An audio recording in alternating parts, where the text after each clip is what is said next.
मोक्षमार्गदाता नमो राजचंद्र प्रभुसार उर्वशी समूरे वसु सदा परमाधार जेने जाण्यो खरो आत्माने अन्य अन्यने अक्षय पूर्ण ज्ञानिते सिद्धने धन्य धन्य छे अज्ञानतिमिरान्धनां ज्ञानाञ्जनशलाकया चक्षुरुन्मीलितं येन तस्मै श्रीगुरवे नमः।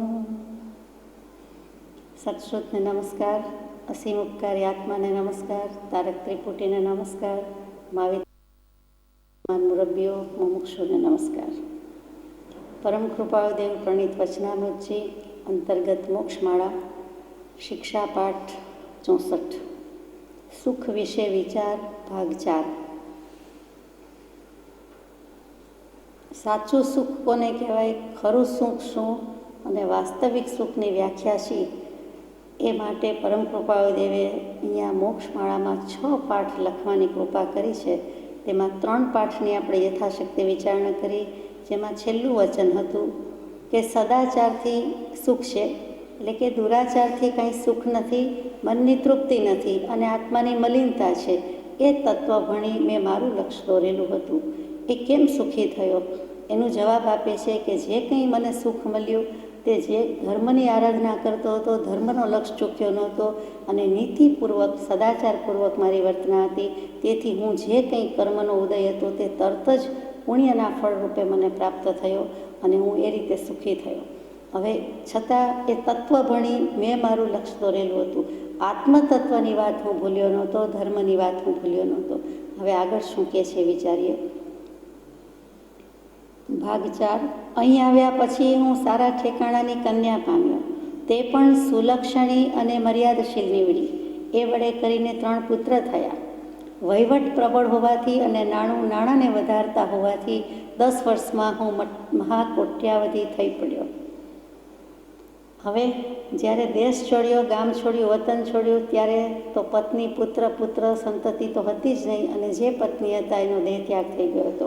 હવે અહીં આવ્યા એટલે દેશાટન કરતા અને લક્ષ્મી ઉપાર્જન કરતા ત્યાં સારા ઠેકાણાની કન્યા પામ્યો। સારા ઠેકાણાની કન્યા કોને કહેવાય તો કે બધી જ રીતે વળે વળ હોય, સમકક્ષ હોય, સમવયસ્ક હોય, સમભાવ હોય, સમમૈત્રી હોય, સમ વિચારો એટલે એને સમભાવી કહી દીધું છે। તે બધું હોવાથી તે સુલક્ષણા નાર પામ્યો એમ કેવું છે, કન્યા પામ્યો। તે પણ સુલક્ષણી અને મર્યાદાશીલ નીવડી। એ પણ આત્માની મર્યાદામાં રહે તેવી, પોતાની મર્યાદામાં રહે તેવી, કુટુંબ પરિવારની મર્યાદામાં રહે તેવી સદ્ગુણી અને શીલવાળી નીકળી। 3 પુત્રો થયા। વળી વહીવટ પ્રબળ છે, કારભાર જોરદાર છે અને પૈસાને લાવે છે તેમ વધારે સેવિંગ થતું ગયું, બચાવતા ગયા, વધારે ઇન્વેસ્ટમેન્ટ થતું ગયું, મૂડીરોકાણ થતું ગયું અને એ રીતે અરસપરસ છે તે બધું ચાલતું ગયું અને 10 વર્ષમાં કોટ્યાવધિ તો પહેલાં થઈ ગયા હતા, હવે મહાકોટ્યાવધિ થઈ પડ્યો। એટલે જે 56 કરોડ રૂપિયા હોઈને ધજા રાખે એમાં પણ એથી પણ વિશેષ આસામી થઈ ગયો તેમ કેવું છે। પુત્રની નીતિ, વિચાર અને બુદ્ધિ ઉત્તમ રહેવા મેં બહુ સુંદર સાધનો ગોઠવ્યા, જેથી તેઓ આ સ્થિતિ પામ્યા છે। આપને પુત્રો આજ્ઞાંકિત, વિનયી, સદાચારી, સુશીલ લાગ્યા એનું કારણ શું છે તો કે એનામાં નીતિમત્તા આવે, વિચાર શક્તિ ખીલે અને બુદ્ધિશક્તિ પણ કેળવાય અને ખીલે। એટલે મેં બહુ સુંદર સાધનો ગોઠવ્યા હતા, એને બધી રીતે સુશિક્ષણ મળે, સારી કેળવણી મળે એવું બધું ગોઠવ્યું હતું, આયોજન કર્યું હતું, જેથી તેઓ આ સ્થિતિ પામ્યા છે। પોતાની કર્તૃત્વ બુદ્ધિ અહીંયા બતાવે છે, દેખાય છે। મારા કુટુંબીઓને યોગ્ય સ્થળે ગોઠવી તેઓની સ્થિતિને સુધરતી કરી। ચાહીને આમ લખ્યું છે કે બધું આટલું મેં કર્યું, મારા વડે થયું, આમ બન્યું એમ નથી લખતા, પણ આમ થયું, મેં આટલું કર્યું તેમ બતાવે છે કે જે સારા કામ કર્યા છે તે બધું જ પુત્રો કેમ કેળવ્યા, ઘરમાં લક્ષ્મી કેમ છે અને વળી કુટુંબીઓ વગેરેને પણ યોગ્ય સ્થળે ગોઠવી અને તેમની સ્થિતિને પણ સુધારણામાં લાવી। દુકાનના મેં અમુક નિયમો બાંધ્યા, ઉત્તમ ધામનો આરંભ કરી દીધો। આ ફક્ત એક મમત્વ ખાતર કર્યું, શું કામ કર્યું એ પણ ખ્યાલ છે। દુકાનમાં પણ કેટલાક નિયમ બાંધ્યા કે એક જ ભાવ કોઈ પણ આવે જાય પછી ડબલ નહીં, ટ્રિપલ નહીં, અથવા તો જેવો ગ્રાહક અને તે પ્રમાણે ભાવ, જેવી ડિમાન્ડ જેવી સપ્લાય, એવું કાંઈ નહીં. અહીંયા તો એક જ ભાવ છે, ગમે તે આવે. એટલે બહુ મોટી વાત કહેવાય. આજે મોટે ભાગે આ વસ્તુનું પાલન થતું જ નથી. ઉત્તમ ધામનો આરંભ કરી દીધો. અહીંયા જ જાણે કે યાત્રા હોય, મન ચંગા તો કથરોટ મેં ગંગા, એમ બધું અહીંયા જ હતું, ઘરમાં જ બધું હતું તેમ કેવું છે. આ ફક્ત એક કુટુંબની લાજ કે નાક કે ગૌરવ, અને એ પણ કુળનું, એટલા માટે મમત્વ ખાતર કર્યું. મારા પણ હતું, મારું કુટુંબ, મારું ગામ અને મારું જે કંઈ કુળ હતું તે ગયેલું પાછું મેળવ્યું. ગયું છે, જતું રહ્યું છે, તો હવે પાછું મેળવીએ જ છૂટકો, એવી એક તમન્ના, એવી જિજ્ઞાસા, અને પૂરી કરી. અને કુળ પરંપરાનું નામાંકિતપણું જતું અટકાવ્યું. હકીકતમાં 3 લોકમાં, 3 કાળમાં પોતાના નામનો કોઈ પદાર્થ નથી, તો પોતાના દેહાદિક પદાર્થો, સગાવાલા, એના નામ નિશાન શું હોય? એવું જગતમાં કોઈ સંબંધ થયો સંભવતો નથી, પણ જીવ માનતો નથી.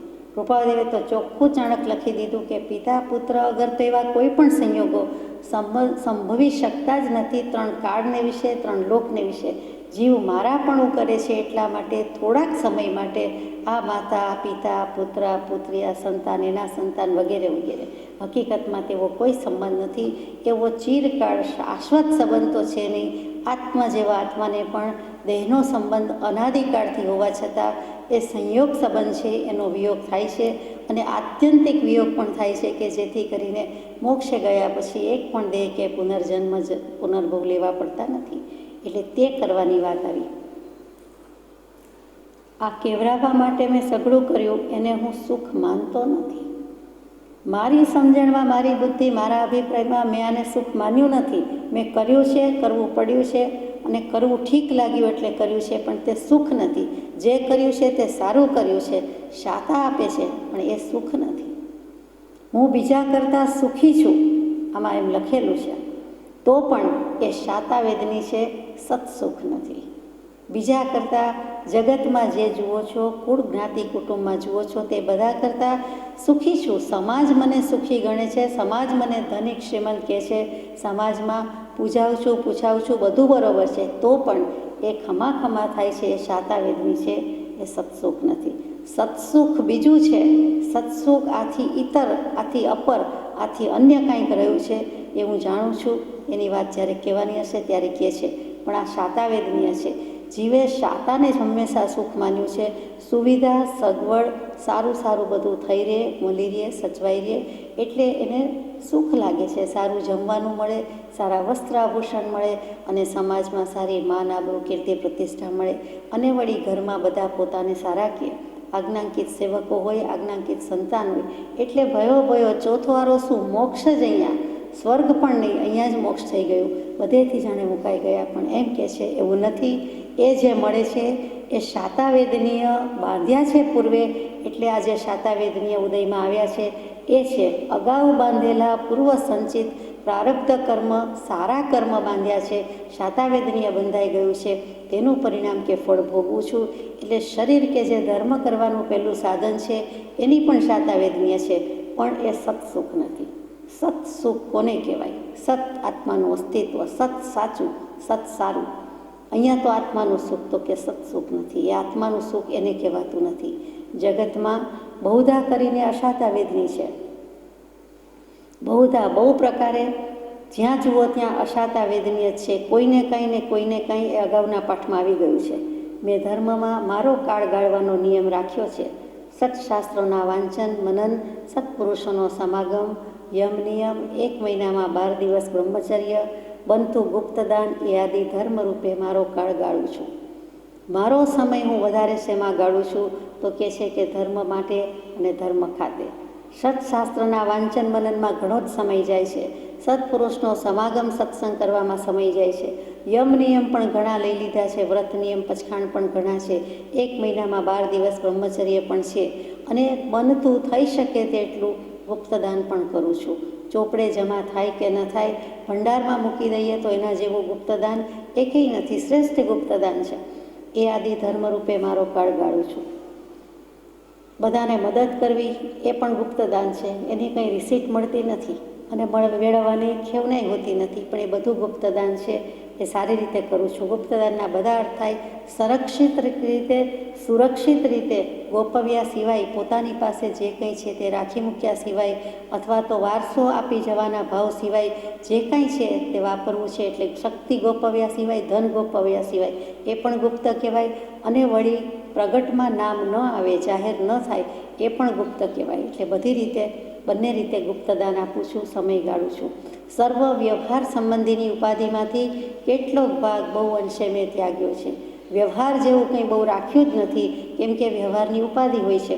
તેમાંથી કેટલોક ભાગ, મોટા ભાગનો ભાગ તો મેં ઘણા અંશે, મહદ અંશે છોડી દીધો છે. એટલે વ્યવહારની પ્રવૃત્તિમાં પણ જોઈએ તેવું મારું પ્રવર્તન નથી. પુત્રોને વ્યવહારમાં યથાયોગ્ય કરીને હું નિર્ગ્રંથ થવાની ઈચ્છા રાખું છું. જે 3 પુત્રો છે તેમને યથાયોગ્ય કરીને, એટલે આપણી ભાષામાં ભાગ પાડીને, વ્યવસ્થિત કરીને, આયોજન કરીને, હજુ કર્તૃત્વ બુદ્ધિ છે. એટલે અહીંયા એમ થાય છે હું કરી દઉં, હું સરખું કરી દઉં, હું હલાવી દઉં, પણ એ તો ઉપાધિ જ છે, પ્રોબ્લેમ જ છે. તેમ છતાં એને યથાયોગ્ય શિક્ષણ આપીને, કેળવણી આપીને, જે કહો તે એને ટ્રેન કરીને હું નિર્ગ્રંથ થવાની ઈચ્છા રાખું છું. એટલે હવે શું વાર છે આપણને પૂછવાનું મન થાય, તો એનો જવાબ પણ આવે છે. નિર્ગ્રંથ શું? તો કે ગ્રંથિ વિનાનો થવું છે. એટલે કે સમ્યક દર્શન પણ લેવું છે અને સાથે સાથે બાહ્ય પરિગ્રહ, બાહ્ય ગ્રંથિ છે તેને મૂકી દેવી છે. એટલે કે સર્વસંગ પરિત્યાગ કરવો છે. જીવનમાં બધું જોયું, જાણ્યું, માણ્યું, ભોગવ્યું. હવે શું? હવે સંન્યસ્તાશ્રમ, એની પહેલાંનો વાનપ્રસ્થાશ્રમ. તો હવે નિર્ગ્રંથ થવાની ઈચ્છા રાખું છું. વનમાં જવાની ઈચ્છા રાખું છું, ગુફામાં જવાની ઈચ્છા રાખું છું, કોઈ આશ્રમમાં જવાની ઈચ્છા રાખું છું. છતાં કેમ હમણાં મૂકી દેતા નથી? એનો જવાબ આપે છે હમણાં નિર્ગ્રંથ થઈ શકું એમ નથી. એમાં સંસાર મોહિની કે એવું કારણ નથી, પરંતુ તે પણ ધર્મ સંબંધી કારણ છે. હમણાં ને હમણાં છોડીને ચાલ્યું જાઉં એવો જ ભાવ છે, એવી જ સ્થિતિ છે. મનોસ્થિતિ, આત્માની સ્થિતિ એવી જ છે. સંસારનો મોહ હવે કોઈ રાગ્યો નથી, ઘેલછા નથી. જે ઈચ્છા હતી એ પૂરી થઈ ગઈ છે, પણ ધર્મ સંબંધ માટે જ હું નથી ગયો. ધર્મ માટે જ મેં આ બધું છોડ્યું નથી. કઈ રીતે? તો ગૃહસ્થ ધર્મના આચરણ બહુ કનિષ્ઠ થઈ ગયા છે.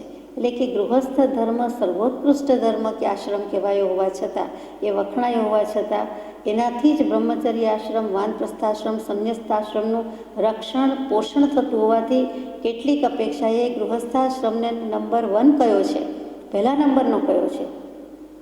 કે 4 આશ્રમમાં ગૃહસ્થો જન્મ્યા ક્યાંથી, પાક્યા ક્યાંથી, બ્રહ્મચારીઓ પાક્યા ક્યાંથી? તો કે ગૃહસ્થાશ્રમ કોઈએ મેન્ટેન કર્યો હોય તો બ્રહ્મચારીના પણ જન્મ થઈ શકે છે. માટે તે આશ્રમને તે અપેક્ષાએ મોટો કીધો, મહાન કીધો. વળી વાનપ્રસ્થ અને સંન્યસ્ત આશ્રમ, સંન્યાસી, એ બંનેને પણ વોરાવશે કોણ? ભિક્ષા કોણ આપશે? સમાજમાં એનું પાલન પોષણ જે રીતે કરવાનું છે તે કોણ કરશે?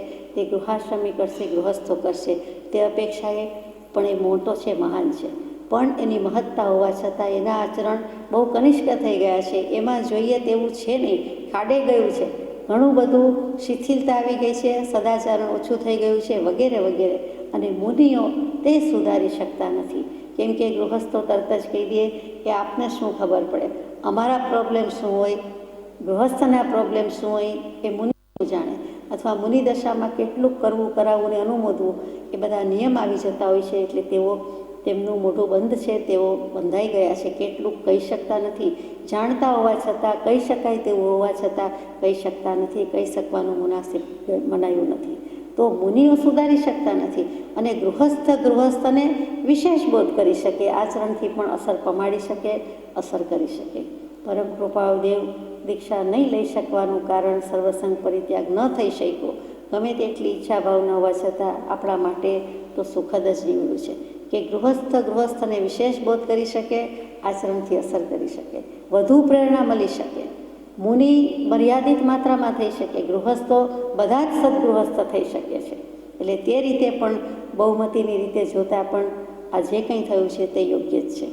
એટલા માટે થઈને ધર્મ સંબંધે ગૃહસ્થ વર્ગને હું ઘણે ભાગે બોધી યમ નિયમમાં આણું છું. ગૃહસ્થોને જેટલું કહી શકાય તેટલું મારા આચરણથી જ, એ જ જીવન, એ જ સંદેશો છે. અને છતાં પણ કેટલું ઠીક લાગે તે કહું છું. અને ઘણે ભાગે બોધી, એટલે દિવસનો ઘણો ભાગ એમાં મોટા ભાગની વાત બોધ સ્વરૂપે કહી અને યમ નિયમમાં લાવું છું, આણું છું. એટલે કે એવો પણ યમ નિયમ પાળતા થાય. યમ નિયમ બોલવામાં 5 અક્ષર છે. વાર લાગતી નથી. પાડવામાં ખરેખર ઘણું માગી લીધું છે. યમ એટલે પંચ મહાવ્રતનું પાલન છે તે એ 5 અણુવ્રત રૂપે શ્રાવક પાડે છે તે 5 વ્રતનું પાલન. અને નિયમ કહેતા શૌચ, સંતોષ, સ્વાધ્યાય, તપ વગેરે જે કીધેલું છે તે નિયમ પણ લેવડાવું છું અને કહું છું. દર સપ્તાહે આપણે ત્યાં 500 જેટલા સદગૃહસ્થોની સભા ભરાય છે. દર અઠવાડિયે ઘરે કંઈક રાખ્યું હશે એટલા માટે 500 જેટલા સદગૃહસ્થોની સભા ભરાય છે. અને 500 સદગૃહસ્થો શ્રાવકો ભેગા કરી અને જે કંઈ સંબોધન કરતા હશે તે બધું થાય છે. 8 દિવસનો નવો અનુભવ અને બાકીનો આગળનો ધર્મ અનુભવ એમને 2-3 મુહૂર્ત બોધું છું. કેટલી બધી કલાકથી 2-3 મુહૂર્ત એટલે 1 મુહૂર્ત એટલે કેટલી વાર કહેવાય? 48 મિનિટ કહેવાય. એ 2 ઘડી થઈ. તો દિવસનો આટલો સમય જેમ 3 પ્રહરની આજ્ઞા છે, 2 પ્રહરની આજ્ઞા છે, એમ 6-1 કલાક જેટલો તો આ બધામાં જાય છે. પોતાનો જે અનુભવ છે 8 દિવસમાં એટલે કે રવિથી રવિ, સપ્તાહમાં 1 વખત એટલે જે 7 દિવસમાં 8 દિવસમાં જે અનુભવ થયા હોય તે અને અગાઉના જે કંઈ થયા છે તે બધાની હું બોધના આપું છું. મારી સ્ત્રી ધર્મશાસ્ત્રનો કેટલોક બોધ પામેલી હોવાથી તે પણ સ્ત્રી વર્ગને ઉત્તમ યમ નિયમનો બોધ કરી સાપ્તાહિક સભા ભરે છે.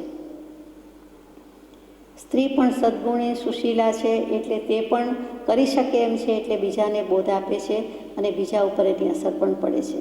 પુત્રો પણ શાસ્ત્રનો બનતો પરિચય રાખે છે.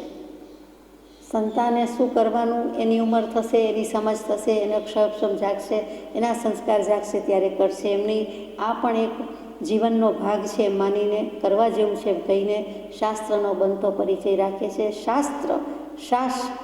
શિક્ષણ આપે છે અને વળી રક્ષણ આપે છે, તેનું નામ શાસ્ત્ર.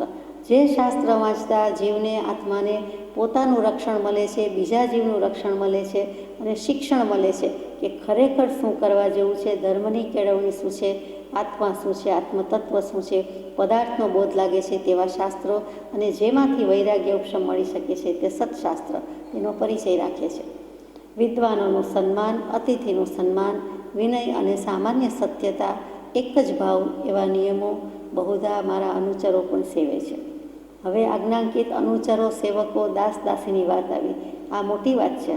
અત્યારે આ દાસ દાસી એવા હોવા, આજ્ઞાંકિત સેવકો હોવા એ તો વળી મહદ ભાગ્યની નિશાની છે. ભાગ્યે જ કોઈને મળે છે તેવું છે. એ સેવકો પણ કેવા છે, અનુચરો કેવા છે, આજ્ઞાંકિત છે. વિદ્વાનનું સન્માન પણ યથાયોગ્ય કરે છે, અતિથિનું પણ કરે છે અને બધા જ પ્રકારનું સામાન્ય રીતે સત્ય મેન્ટેન કરી જાય છે. અને એક જ ભાવ એટલે એક જ કિંમત છે. જે કોઈ વસ્તુનું વેચાણ છે તેનો એક જ ભાવ, એક જ નિયમ. એવા નિયમો મોટાભાગના અનુચરો પણ સેવે છે. બહુ પ્રકારે સેવે છે. એવો બધા એથી શાતા ભોગવી શકે છે. એ સુખી છે, એને કોઈ તકલીફ નથી, પ્રોબ્લેમ નથી, ઉપાધિ નથી, તો મારો ધંધો પણ સારો ચાલે છે અને તે સુખી છે તો હું સુખી છું, હું સુખી છું તો તેઓ સુખી છે. શાતા બંનેના પક્ષે છે, પોતાના પક્ષે અને તેમના પક્ષે. અહીંયા પણ ખૂબી જુઓ કે સુખ શબ્દ વાપર્યો નથી, હું બોલી ગઈ. અહીંયા તો શાતા ભોગવી શકે છે એમ લખ્યું છે.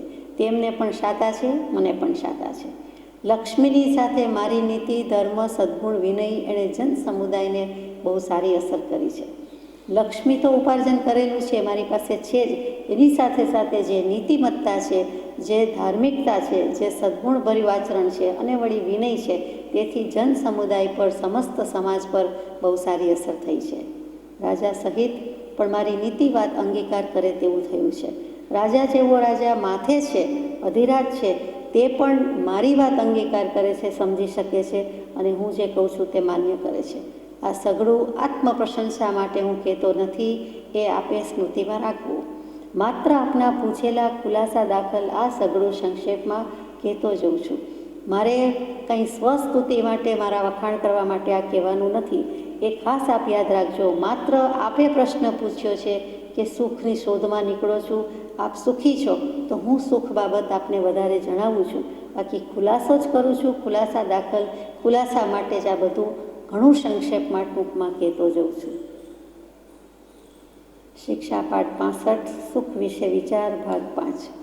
આ સઘળા ઉપરથી હું સુખી છું એમ આપને લાગી શકશે અને સામાન્ય વિચારે મને બહુ સુખી માનો તો માની શકાય તેમ છે. સમાજ તો માને જ છે, આપને માનવું હોય તો પણ માની શકો એમ છો. એ ધનાઢ્ય પેલા બ્રાહ્મણ પંડિતને વાત કરે છે. ધર્મશીલ અને નીતિથી તેમજ શાસ્ત્ર અવધાનથી મને જે આનંદ ઉપજે છે તે અવર્ણનીય છે. હવે પોતાના સુખમાંથી આનંદની વાત આવી. સુખની વ્યાખ્યા પછી મૂકશે, પણ સુખની પહેલાં જે આનંદ અનુભવ્યો છે તેની વાત કરે છે કે મેં ધર્મથી આનંદ માન્યો, શીલથી, સદાચરણથી, ચારિત્રથી, સ્વભાવથી જે આનંદ માન્યો, નીતિમત્તાથી આનંદ માન્યો અને શાસ્ત્ર અવધાન એટલે કે શાસ્ત્રને લક્ષ્યપૂર્વક વાંચ્યા છે, ગ્રહણ કર્યા છે, શ્રવણ કર્યા છે, મનન કર્યા છે. શાસ્ત્ર અવધાન ઉપયોગપૂર્વક શાસ્ત્ર વાંચ્યા છે. એનાથી જે આનંદ ઉપજે છે, એટલે હજુ ચાલુ છે શાસ્ત્ર વાંચન, ઉપજી ગયો અને પછી મૂકી દીધા એમ નથી. એનાથી જે આનંદ ઉત્પન્ન થતો જાય છે, ખેતીમાંથી જેમ ઉપજતું જાય છે તેમ આમાંથી પણ આ ઉપજ મળતી જાય છે, ઉપજે છે, તે અવર્ણનીય છે. હું વચનમાં, ભાષામાં કાંઈ કહી શકું તેમ નથી. એ અવક્તવ્યપણે રહી શકે તેમ છે, અકથ્ય છે, અવર્ણ્ય છે. પણ તત્વદૃષ્ટિથી હું સુખી ન મનાવું. હજુ આત્મદૃષ્ટિથી હું સુખી મનાવું નહીં, સુખી ગણાવું નહીં. જ્ઞાની પુરુષ મને હજી તત્વદૃષ્ટિથી સુખી માને નહીં, ગણે નહીં, લેખે નહીં, એટલે કે મને જ્ઞાની કહે નહીં. હું તત્વદૃષ્ટિથી સુખી નથી. આને સુખી કહેવાય નહીં. તત્વદૃષ્ટિ બાકી રહી, આત્મદૃષ્ટિ બાકી રહી. હજુ દેહ દૃષ્ટિ, દ્રવ્ય દૃષ્ટિ કહેવાય, આત્મદૃષ્ટિ નથી. એટલે અહીંયા એમ કહેવું છે, એમ લાગે છે કે આત્મ અનુભવ નથી, નિશ્ચય સમ્યક દર્શન નથી, ત્યાં સુધી હજુ હું એવો સુખી ન કહેવાઉં. મેં આત્માના અનુભવનો આનંદ કે સુખ ન લીધો હોય ત્યાં સુધી જ્ઞાની પુરુષો મને સુખી ગણે નહીં. જ્યાં સુધી સર્વ પ્રકારે બાહ્ય અને અભ્યંતર પરિગ્રહ મેં ત્યાગ્યા નથી ત્યાં સુધી રાગ દ્વેષનો, રાગ દોષનો ભાવ છે. અપૂર્વ અવસર એવો ક્યારે આવશે, ક્યારે થઈશું બાહ્યાંતર નિર્ગ્રંથ. જો બાહ્ય અને આભ્યંતર બંને રીતે પરિગ્રહ છોડવો જોઈએ. મેં મનથી છોડી દીધું છે, પણ બાહ્ય રીતે હજુ પરિગ્રહમાં વસું છું, ઠસેલું છે. માટે મને ક્યાંક પણ રાગ દ્વેષના અંશ ભાવ સ્પર્શી શકે છે, હોઈ શકે છે. જો કે તે બહુ અંશે નથી, પણ છે, તો ત્યાં ઉપાધિ પણ છે. એક અંશ હોય તો પણ ઉપાધિ. જ્યારે પોતાને તો નિરુપાધિક સુખ જોઈએ છે, એટલે અહીંયા નિરુપાધિક સુખ ન કહી શકાય. નિશ્ચયસ એટલે મોક્ષે લઈ જાય તેવું સુખ ન કહી શકાય. તત્વદૃષ્ટિથી સુખ ન કહી શકાય. વાસ્તવિક સુખ, ખરું સુખ ન કહી શકાય. સર્વસંગ પરિત્યાગ કરવાની મારી સંપૂર્ણ આકાંક્ષા છે, પણ જ્યાં સુધી તેમ થયું નથી ત્યાં સુધી હજી કોઈ ગણાતા પ્રિયજનનો વિયોગ, વ્યવહારમાં હાનિ, કુટુંબીનો દુઃખ એ થોડે અંશે પણ ઉપાધિ આપી શકે. મેં બધું છોડી દીધું નથી, સર્વસંગ પરિત્યાગ કર્યો નથી, દીક્ષા લીધી નથી, સંયમ અંગીકાર કર્યો નથી. મારી સંપૂર્ણ આકાંક્ષા એટલે એ જ એક ઈચ્છા રહી છે. તેમ છતાં જ્યાં સુધી તેમ થયું નથી ત્યાં સુધી કોઈને કોઈ રીતે વ્યવહારમાં, ઘરમાં, કુટુંબમાં, પરિવારમાં વસતા હોવાથી આ કેટલીક જવાબદારી, કેટલીક ઉપાધિ ઠસેલી, ઠાંસો ભરેલી હોય. એમાંથી કોઈક છે હજી ઠોસ વાગી જાય તેમ છે, કોઈક ઠેસ વાગી જાય તેમ છે. આ ઠોસ રીતે રહેલી છે, એમાંથી કોઈક એને ઠેસ વગાડી જાય એમ છે. અંશ માત્ર પણ જ્યાં ભાવ હલબલી જાય, ખળબળી જાય તે ન ચાલે. કાં તો પ્રિયજનનો વિયોગ થાય, દેહત્યાગ થાય. અગર આપણી દૃષ્ટિથી દૂર ચાલ્યું જાય તો એ પ્રિયજનનો વિયોગ, વ્યવહારમાં હાનિ, વ્યવહારના કોઈ પણ કામમાં, ક્રિયા પ્રવૃત્તિમાં કંઈ પણ નુકસાન, ખોટ આવે તે પણ થાય, કંઈ ગેરફાયદો થાય, ગેરલાભ થાય એ પણ બને. અને કોઈ પણ કુટુંબીનું દુઃખ હોય એ થોડે ઘણે અંશે પણ ઉપાધિ આપી શકે. જેટલી નિકટતા, જેટલી આત્મીયતા એટલું વધારે દુઃખ. જેટલું અટેચમેન્ટ એટલું વધારે દુઃખ. More attachment, more pain. Less attachment, less pain. That is why no attachment, no pain. જેટલી આસક્તિ તેટલું દુઃખ. જેટલી આસક્તિ ઓછી તેટલું દુઃખ ઓછું. અને બિલકુલ આસક્તિ નથી, તદ્દન અનાસક્ત ભાવ છે, વિતરાગતા છે, તો ત્યાં તો દુઃખ હોઈ શકતું જ નથી, મોહ હોઈ શકતો નથી. સુખ એ સુખ છે. એટલે અહીંયા કહે છે કેટલું સુગ્ન છે. અહીંયા કૃપાળુદેવની ખૂબી દેખાઈ આવે છે કે તે પુરુષે આ પુરુષના મુખે આવું લખ્યું છે, મુકાવ્યું છે. એટલે કૃપાળુદેવ શું માને છે એ આમાં રિફ્લેક્ટ થાય છે. આ કૃપાળુદેવ પોતાની જ વાત મૂકતા હોય તેવું છે. એને અહીંયા ધનાઢ્યનું અને બ્રાહ્મણનું તો રૂપક મૂક્યું દેખાય છે. આ કોની વાત છે? આમ જુઓ તો પરમ કૃપાળુદેવની પોતાની છે. પોતાના દેહ પર મોત સિવાય પણ નાના પ્રકારના રોગનો સંભવ છે. એક મોત કે મરણનો જ ભય છે એવું નથી, પણ કોઈ પણ પ્રકારના, અનેક પ્રકારના રોગ પણ આવી શકે છે. જ્યારે એમ કહ્યું કે કૃપાળુદેવને લાગુ પડતી વાત છે, ત્યારે સ્વાભાવિક છે, કહેવાની જરૂર નથી, છતાં કહેવાઈ જાય છે કે આ 16-17 વર્ષે જ્યારે લખ્યું છે તે સમયના કૃપાળુદેવની વાત છે કે પોતાના મનને ભાવતો આવા જ છે, છતાં આવું કરવું પડ્યું છે, કેમ કે પૂર્વકર્મ નિબંધન અવશ્ય હતું અને છેલ્લું હતું તે ભોગવીને ચાલ્યા જવાનું હતું.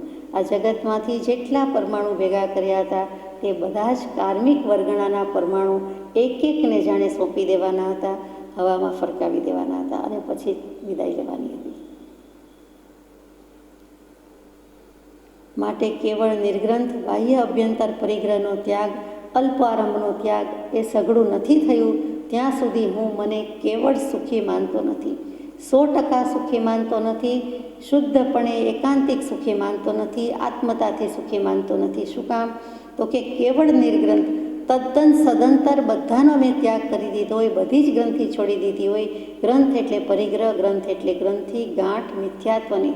તો મિથ્યાત્વને અજ્ઞાનની ગાંઠ છૂટી ગઈ હોય, સમ્યક દર્શન પ્રાપ્ત થયું હોય તો પણ જ્યાં સુધી બાહ્ય રીતે પણ મેં પરિગ્રહનો ત્યાગ કર્યો નથી અને અભ્યંતર પરિગ્રહમાં પણ મિથ્યાત્વ પછી બીજા કેટલાક કશાય નો કશાય એટલે કે સંપૂર્ણ વિતરાગતા થઈ નથી ત્યાં સુધીનું બધું જ હજી હોવાથી હું મને સંપૂર્ણ સુખી માનતો નથી, કેવળ સુખી માનતો નથી. હવે આપને તત્વની દૃષ્ટિએ વિચારતા માલુમ પડશે કે લક્ષ્મી, સ્ત્રી, પુત્ર કે કુટુંબ એ વડે સુખ નથી. લક્ષ્મી અને અધિકારથી શું વધ્યું તે તો કહું. લક્ષ્મીથી એ સુખ નથી, સ્ત્રીથી સુખ નથી, પુત્રથી સુખ નથી, કુટુંબથી સુખ નથી. બધું આટલું શ્રેષ્ઠ અવ્વલ નંબરનું મળ્યું છે, મેળવ્યું છે, તેમ છતાં કહે છે એ વડે સુખ નથી. આગળ શબ્દ મૂક્યો તત્વ દૃષ્ટિએ વિચારતા, આત્મદૃષ્ટિએ વિચારતા. આત્માની રીતે વિચારો, આત્મભાવથી વિચારો, આત્માની શ્રેણીથી વિચારો તો આ બધું સુખ નથી. અને એને સુખ ગણું તો એમ માનો કે જ્યારે મારી સ્થિતિ પતિત થઈ હતી ત્યારે એ સુખ ક્યાં ગયું હતું? જ્યારે હું પડી ગયો, લક્ષ્મીની રીતે હું ચડતી પડતી મને આવી ગઈ તો પડતી થઈ ગઈ ત્યારે પતન થયું ત્યારે સ્ત્રી, પુત્ર, કુટુંબ એ બધાથી મળતું સુખ જતું ક્યાં રહ્યું હતું? તો શાશ્વત સુખ નથી, એ ચિરંજીવી સુખ નથી એમ કહેવું છે. જેનો વિયોગ છે, જે ક્ષણભંગુર છે અને જ્યાં એકત્વ કે અવ્યાવાદપણું નથી તે સુખ સંપૂર્ણ નથી. હવે વ્યાખ્યા મૂકી દીધી ભગવાને. જેનો વિયોગ છે, જે સુખ જરાકવાર માટે આવે અને લાગે પણ જતું રહેવાનું હોય, તો ઓશિકાની બે બાજુ, તો ઓશિકું પરમેનન્ટ થોડું છે? તો કે સંયોગ વિયોગ સાથે જ રહેલા છે, સિક્કાની બે બાજુ છે. અહીંયા સુખ ને દુઃખ સાથે રહ્યા છે, એને સુખ કહે છે જ કોણ? એ તો શાતાવેદનીય છે, અશાતાવેદનીય છે. જો વિયોગ થઈ જવાનું છે, પશ્ચાત દુઃખ તે સુખ નહીં, ઘડીભર જમતી વખતે સુખ લાગે છે તે જ વસ્તુ પછી એક કોળિયો પણ વધારે લઈ શકતા નથી, એક બટકું પણ મોંમાં મૂકી શકતા નથી અને લાગે છે, મૂકીએ છે, મૂકવામાં આવે છે તો દુઃખજનક લાગે, પીડાદાયી લાગે છે. તો તેમાં સુખ શું? ક્ષુધા સમનનું સુખ જરાક વાર લાગ્યું પણ પછી શું? તો કે એને સુખ કહેવાય નહીં. જેનો વિયોગ છે અને જે ક્ષણભંગુર છે, ક્ષણજીવી છે, જરાક વાર માટે લાગે છે. કોઈ પણ વિષય સુખ વગેરે જે કયા છે તે ક્ષણભંગુર છે, ક્ષણિક છે, એને સુખ જ્ઞાની પુરુષ તો કહેતા જ નથી. પણ જગતવાસી જેવું માનતા હોય તો ક્ષણભંગુર છે, એમાં શું રાચી રહેવાનું? જરા વારના રંગ છે, 4 દિન કી ચાંદની એની કોને પડી છે? અને જ્યાં એકત્વ છે, એકત્વ, એક વસ્તુ, એક ભાવના, એકત્વ ભાવના, એક કહેતા આત્મા, જ્યાં આત્માપણું હોય તે જ સાચું, બાકી નહીં. જ્યાં બીજું આવ્યું, જો વસ્તુ એક જ હોય, તત્વ એક જ હોય, પદાર્થ એક જ હોય તો જ એ શુદ્ધ હોય, કેવળ હોય અને સંપૂર્ણ હોઈ શકે. નહીં તો બગડે બેથી બધું બગડે. એટલે જ્યાં એકત્વ નથી, એકમાત્ર આત્મા નથી, એકમાત્ર આત્માની દશા નથી, એટલે કે દેહભાવ, સંસારભાવ, વિભાવ છે, ત્યાં સુધી એમાં સુખ નથી. એટલે અહીંયા ચોખ્ખું ચણક કહી દીધું. સમયસારજીની ગાથા યાદ આવી જાય. 5મી ગાથામાં કુંદકુંદાચાર્ય જે જણાવે છે, તમ એયત્ત વિયત્તમ દાયહમ અપ્પણો સ વિહવેણ જદી ચુક્કિજ્જ જદી દાયેહમ પમાણમ ચુક્કિજ્જ છલમ ન ઘેત્તવમ. પ્રાકૃત ભાષા, અર્ધમાગધી ભાષા, કે તે કયું તે પરમાત્મા તત્વ કેવું છે? એયત્ત વિહત્તમ એટલે કે સર્વ વિભક્તથી એકત્વ કે એકત્વ અને વિભક્ત બંને શબ્દ લઈ લીધા છે. અને અપ્પણો સ વિહવેણ એવું જે જ્ઞાન સ્વરૂપ છે, એવું જે આત્માનું સ્વરૂપ છે, અપ્પણો આત્માના, સ વિહવેણ આત્માના વિભવથી હું કહી દેવા તૈયાર છું, આપી દેવા તૈયાર છું, દર્શાવી દેવા તૈયાર છું. જો હું દર્શાવી દઉં અને જો હું આપી દઉં તો જ તમે એને પ્રમાણભૂત ગણજો, નહીં તો તમે સાંભળનાર આપણે ચૂકી જઈને છલ ગ્રહણ ન કરતા, કપટ ગ્રહણ ન કરતા. કુંદાચાર્યજીએ બહુ જ સુંદર વાત, સુત્તમ વાત મૂકી દીધી છે, મર્મ મૂકી દીધો છે કે આત્માનું સ્વરૂપ છે એ નિજ વૈભવથી દેખાડું છું તો જ તેને પ્રમાણ માનજો. જ્ઞાનમ પ્રમાણમ ઇત્યાહુ, જ્ઞાનને પ્રમાણ કહેવાય છે, પ્રમાણને જ્ઞાન કહેવાય છે.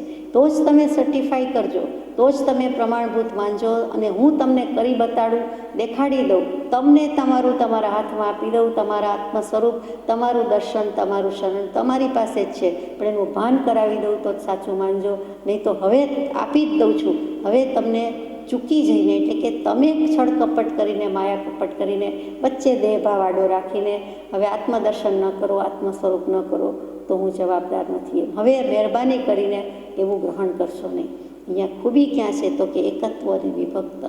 એવું જે સ્વરૂપ છે, આત્માનું સ્વરૂપ છે, નિજ સ્વરૂપ છે, એને આત્માના જ વિભવથી દેખાડી દઉં છું. આત્માની પાસે રહેલી લક્ષ્મી, સંતતિ, સંપત્તિ, અનંત ચતુષ્ટય વડે બતાવી દઉં છું. અને તેને જ એકત્વ કહેવાય, તેને જ અવ્યાવાદપણું કહેવાય. આ સુખ એવું છે આત્માનું, જેને કોઈ બાધા પીડા પહોંચાડી શકતું નથી, કોઈ હરકત આવી શકતી નથી, કોઈ હરકત હોતી નથી, પહોંચાડી શકાતી નથી. એવું જે અબાધ્ય અનુભવ તે છે જીવ સ્વરૂપ, તે અવ્યાબાદ સ્વરૂપની વાત કરી. જે દ્રષ્ટા છે દૃષ્ટિનો, જે જાણે છે રૂપ, અબાધ્ય અનુભવ જે રહે તે છે જીવ સ્વરૂપ, તે વાત મૂકી દીધી. કે જેનો વિયોગ છે, જે ક્ષણભંગુર છે, અને જ્યાં એકત્વ કે અવ્યાબાદપણું નથી ત્યાં સુખ નથી. અર્થાત જ્યાં એકત્વ છે, જ્યાં અવ્યાબાદતા છે, ત્યાં સુખ છે. તે તો એક આત્મા જ છે, સીધો જવાબ છે. માટે તે સુખ છે. એટલા માટે થઈને હું મને સુખી કહી શકતો નથી. હું બહુ વિચારી વ્યાપાર વહીવટ કરતો હતો. આરંભ, ઉપાધિ, અનિતિ અને લેશ પણ કપટ સેવવું પડ્યું નથી, એમ તો નથી જ. મેં ઘણો ધંધો કર્યો અને બહુ વિચારીને કરતો હતો. સર્વથા સઘળા વિચાર કરીને કરતો હતો. તેમ છતાં આરંભ એટલે હિંસા, ઉપાધિ તો આપણે જાણીએ છીએ, અને નીતિ અને લેશ પણ કપટ સેવવું પડ્યું નથી, એમ તો નથી જ. ચોખ્ખું લખ્યું છે, એવું તો છે જ નહીં. થોડાક કપટ કરવા પડ્યા છે, થોડીક અનીતિ કરવી પડી છે, થોડીક હિંસા કરવી પડી છે, થોડીક ઉપાધિ કરવી પડી છે. કંઈ નથી કરવું પડ્યું એમ નથી. અનેક પ્રકારના આરંભ અને કપટ મારે સેવા પડ્યા હતા. આપ જો ધારતા હો કે દેવ ઉપાસનાથી લક્ષ્મી પ્રાપ્ત કરવી, તો તે જો પુણ્ય ન હોય તો કોઈ કાળે મળનાર નથી. લક્ષ્મી પુણ્ય ન હોય તો કોઈ કાળે મળતી નથી. ગમે તેવો પુરુષાર્થ કરો, પણ પહેલાંનું કંઈક હોય, દૈવયોગ હોય, નસીબ હોય, પ્રારબ્ધની યારી હોય તો જ સફળ થાય છે, બાકી મળી શકતું નથી. વળી લક્ષ્મી મળે છે તો અગાઉની જે કંઈ છે તે પુણ્ય સિવાય બીજું બહુ જવાબદાર નથી. પુણ્ય હોય તો જ મળે. પુરુષાર્થ તો ઘણા કરે છે, તેમ છતાં મળી શકતું નથી. ત્યાં પુરુષાર્થ કરતાં પ્રારબ્ધને ચડિયાતો માન્યો છે. પુણ્યથી લક્ષ્મી પામી મહાઆરંભ, કપટ અને માન પ્રમુખ પધારવા તે મહાપાપના કારણ છે. પાપ નરકમાં નાખે છે. પાપથી આત્મા પામેલો મહાન મનુષ્ય દેહ એળે ગુમાવી દે છે. એક તો જાતે પુણ્યને ખાઈ જવા, બાકી વળી પાપનું બંધન કરવું. લક્ષ્મીની અને તે વડે આખા સંસારની ઉપાધિ ભોગવવી, એ હું ધારું છું કે વિવેકી આત્માને માન્ય ન હોય.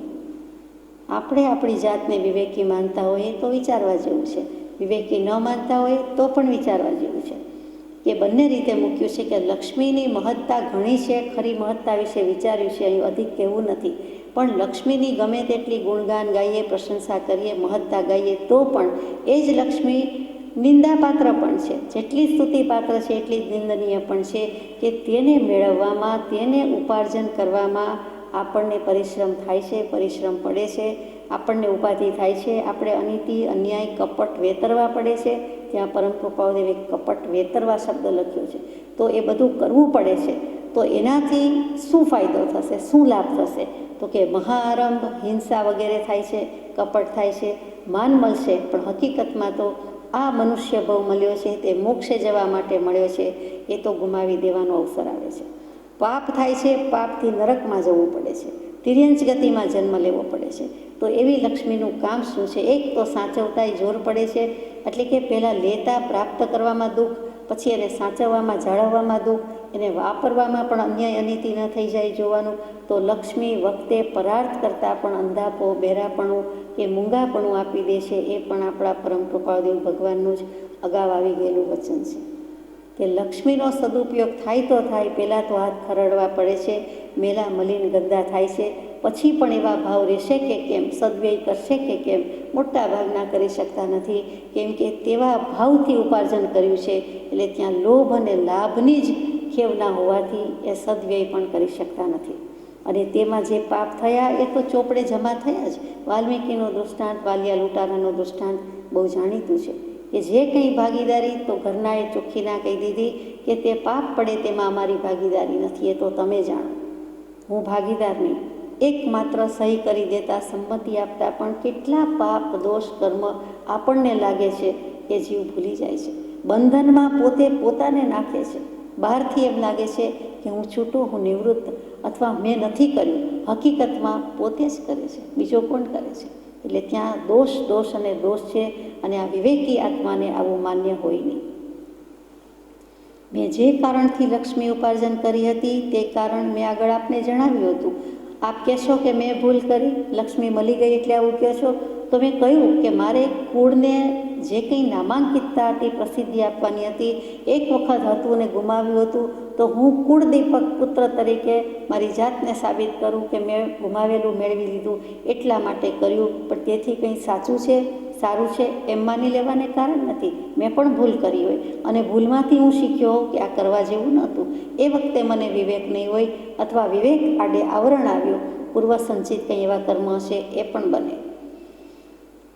જેમ આપની ઈચ્છા હોય તેમ કરો. આપ વિદ્વાન છો અને હું વિદ્વાનને ચાહું છું. મને આપના પ્રત્યે શુભેચ્છા છે, લાગણી છે, ભાવ છે, પ્રેમ છે, આદર છે, અને આપની પાસે વિદ્વતા તો છે જ, પણ મને જે જ્ઞાન લાગ્યું છે તે હું આપને કહી દઉં છું, જણાવી દઉં છું. આપની અભિલાષા હોય તો ધર્મ ધ્યાનમાં પ્રસક્ત થઈ સહકુટુંબ અહીં ભલે રહો. કેવી કૃપાદેવની કરુણા છે!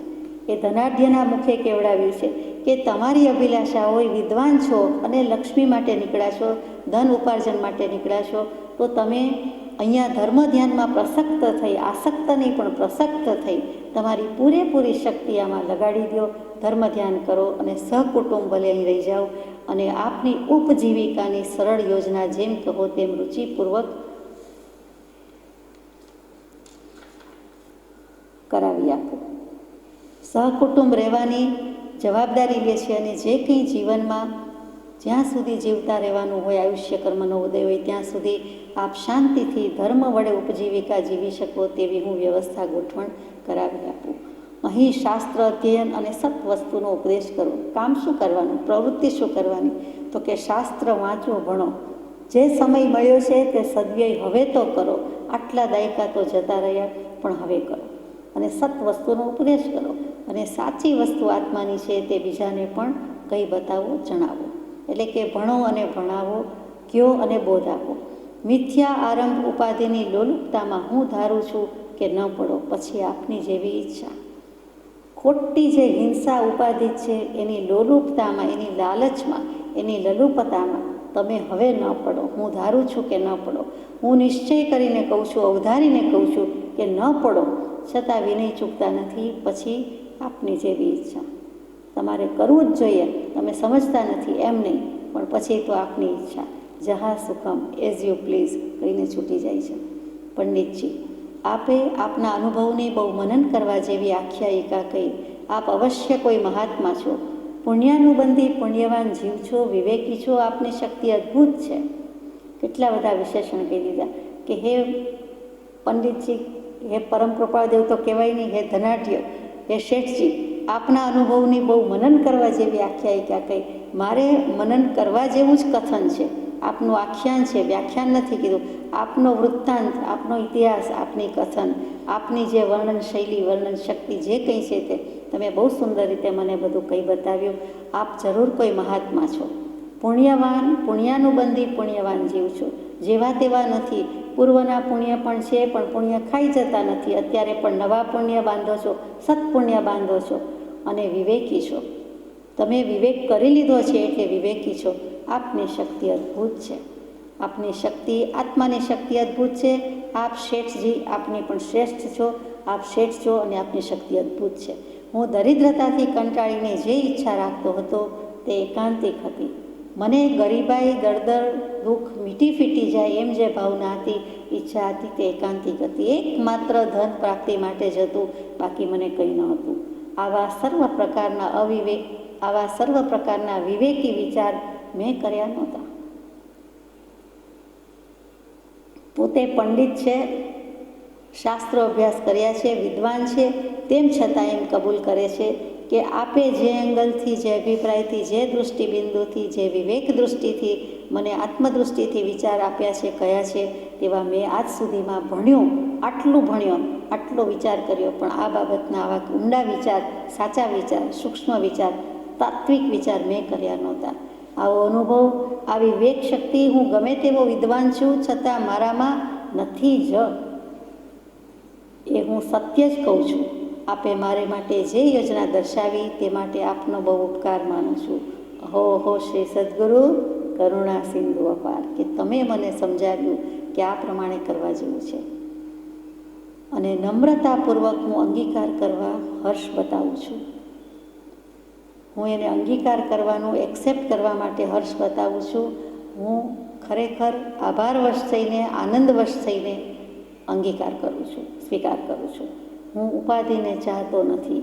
મારે ઉપાધિ પ્રત્યે પ્રેમ નથી, ઈચ્છા નથી, મારે જોઈતી નથી. લક્ષ્મીનો ફંદ ઉપાધિ જ આપે છે. ફંદ કહી દીધો અહીંયા. લક્ષ્મીજીની કૃપા જુદી વાત છે, અહીંયા લક્ષ્મીજીનો ફંદ કહી દીધો કે એ તો ઉપાધિ જ આપે છે, એમાં સુખ છે જ નહીં. એ ઉપાધિને ઉપાધિ જ લાવે છે. એ જે સમજે તે જ સમજે અને સ્વીકારે તે જ સ્વીકારે, સમજે તે જ સ્વીકારે. આપનું અનુભવ સિદ્ધ કથન મને બહુ રૂચ્યું છે. આપે અનુભવથી સાબિત કરી આપ્યું છે. મને બહુ ગમ્યું અને રુચિ મારી તેમાં જ થઈ ગઈ છે. સંસાર બળતો જ છે, એમાં સુખ નથી. આદિ વ્યાધિ ઉપાધિના ત્રિવિધ તાપથી સંસારનું નામ જ એ છે અને બળી રહ્યો છે. એ ફોરેસ્ટ ફાયર તો વહેલો મોડોય પૂરો થાય, પેલો વડવા ન લઈ પૂરો થઈ જાય, પણ સંસાર તો છેક સુધી સાથે રહે છે. આપણે સિદ્ધશિલા પર જઈએ, મોક્ષે જઈએ તો જ સંસાર નીચે અને આપણે ઉપર, બાકી સંસાર સાથે ને સાથે છે. ગમે તે ગતિ, યોનિ, ભાવ, સ્થળ, સમય અને ગમે તે જીવ, વ્યક્તિ, જંતુ, એને ક્યારે નથી સંસાર ભાવ. સિદ્ધશિલામાં સંસાર ભાવ નથી. આત્મ અનુભવે ત્યારે સંસાર ભાવ નથી. બાકી ઓછે વત્તે અંશે સંસાર જ છે અને એમાં સુખ નથી. આપે નિરુપાધિક મુનિ સુખની પ્રશંસા કહી તે સત્ય છે. તે સન્માર્ગ પરિણામે સર્વોપાધિ, આદિ વ્યાધિ અને સર્વ અજ્ઞાન ભાવ રહિત એવા શાશ્વત મોક્ષનો હેતુ છે. આપે જે સન્માર્ગ બતાવી દીધો, અને સન્માર્ગ પહેલાં શું કીધું તો કે નિરુપાધિક મુનિ સુખની પ્રશંસા કહી છે, તે સત્ય છે. અહીંયા આત્મસુખ શબ્દ આવે છે, મોક્ષ સુખ આવે છે, મુનિ સુખ લખ્યું કૃપાદેવે.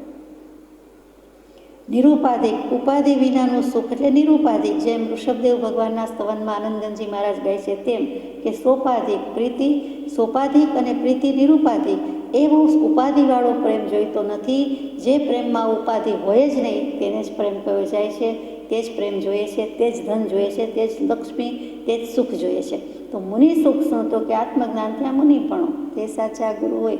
એટલે આત્મજ્ઞાનીને જે સુખ હોય છે, આત્મ અનુભવીને જે સુખ હોય છે, તેની પ્રશંસા કહી છે, તે સત્ય છે. એ નિરુપાધિક સુખ છે, કેમ કે આત્માના અનુભવનું સુખ છે. આત્માને જાણવાનું જે સુખ છે તેનું નામ મુનિ સુખ. અને તે સન્માર્ગ, મૂળ માર્ગ સાંભળો જીનો ન રે, કરી વૃત્તિ અખંડ સન્મુખ. સમ્યક દર્શન, સમ્યક જ્ઞાન, સમ્યક ચારિત્રની એકતા, તે જ મોક્ષ માર્ગ અને તે જ સન્માર્ગ. એટલે તે સન્માર્ગ કહેતા તે મોક્ષ માર્ગ પરિણામે સર્વ ઉપાધિ, આદિ વ્યાધિ અને સર્વ અજ્ઞાન ભાવ રહિત એવા શાશ્વત મોક્ષનો હેતુ છે. ત્યાં મોક્ષની વ્યાખ્યા કહી દીધી, જે શાશ્વત છે, ચિરંજીવ છે, સનાતન છે. અને તે મોક્ષનું કારણ શું? તો કે આદિ વ્યાધિ ઉપાધિ અજ્ઞાન ભાવ બધા રહિતપણું, તે મોક્ષ. એટલે કે આ મોક્ષનો હેતુ શું છે? સુખ છે. અને સુખ ક્યારે મળે? તો કે જે આદિ વ્યાધિ ઉપાધિ અને અજ્ઞાન છે તેને છોડી દઈએ, તેનાથી રહિત થઈએ, તેના વિનાના થઈએ, તો આત્મા તો પોતાની પાસે જ છે, સુખ તો પોતાની પાસે જ છે. શિક્ષા પાઠ 66, સુખ વિશે વિચાર, ભાગ 6. ધનાઢ્ય કહે છે કે આપને મારી વાત રૂચી, એથી હું નિરઅભિમાનપૂર્વક આનંદ પામું છું. કેટલીક વસ્તુનો આપણને આનંદ થાય ત્યારે અંશે અભિમાન છે. આ ધાર્યું હતું અને થઈ ગયું, આ કામ કરવું હતું અને પાર પડ્યું કે પાડ્યું, આ વસ્તુ જોઈતી હતી અને લાવી, આ બનાવી અને વાપરી, આ લાવ્યા અને જમ્યા. તો ત્યાં આપણને તરસ લાગી હતી અને પાણી મળ્યું અને પીધું એટલે સુખ લાગે, સારું લાગે.